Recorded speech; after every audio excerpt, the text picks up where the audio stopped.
El día de hoy vamos a explicar los cuatro plexos. En primer lugar, encontramos el plexo cervical, que aquí va a haber uno superficial y uno profundo.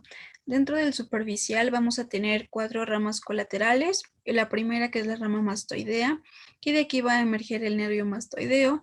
La rama auricular, que de aquí va a emerger el nervio auricular posterior. La rama transversa, que de aquí va a emerger el nervio cervical transverso, y la rama supraclavicular, que de aquí va a emerger el nervio supraclavicular. Dentro del plexo profundo vamos a encontrar ramas ascendentes, que de aquí va a emerger el nervio del recto lateral y el nervio del recto anterior menor. Dentro de las ramas internas va a emerger el nervio del recto anterior mayor y el nervio largo del cuello.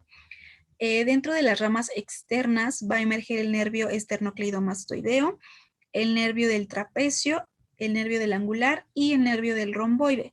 De igual manera vamos a tener dos ramas descendentes, la primera que va a formar la asa del hipogloso y la segunda que va a formar al nervio frénico. Después tenemos el plexo braquial, que este plexo va a tener raíces, va a ir de C5 a T1, troncos, divisiones, fascículos y ramos. Dentro de las raíces C5 y C6 va a emerger el tronco superior, de C7 el tronco medio, de C8 y T1 el tronco inferior. Cada tronco va a tener dos divisiones, una anterior y una posterior. Y dentro de los fascículos vamos a encontrar el externo, que este va a emerger al nervio musculocutáneo y a la raíz lateral del nervio mediano. El fascículo posterior, que este va a emerger al nervio axilar y al nervio radial, y el fascículo interno, que este va a emerger al nervio cubital y a la raíz del nervio mediano.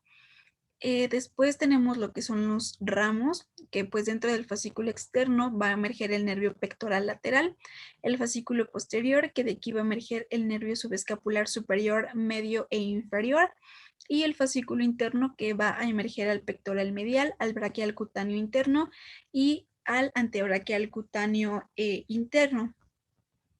Después tenemos al plexo lumbar, que dentro de este plexo también van a existir ramas colaterales cortas, largas y ramos terminales. Dentro de las ramas colaterales cortas vamos a encontrar a los nervios de los intratransversos, al nervio cuadrado lumbar y al nervio del psoas.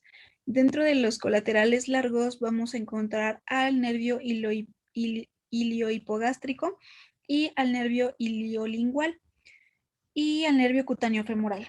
Y finalmente en los ramos terminales vamos a encontrar al nervio femoral y al nervio obturador. Y por último tenemos al plexo sacro, que dentro de este plexo, pues bueno, este se va a constituir por la unión de L4 y L5, además de los ramos anteriores de los primeros nervios sacros, que es C1, C2, C3 y C4.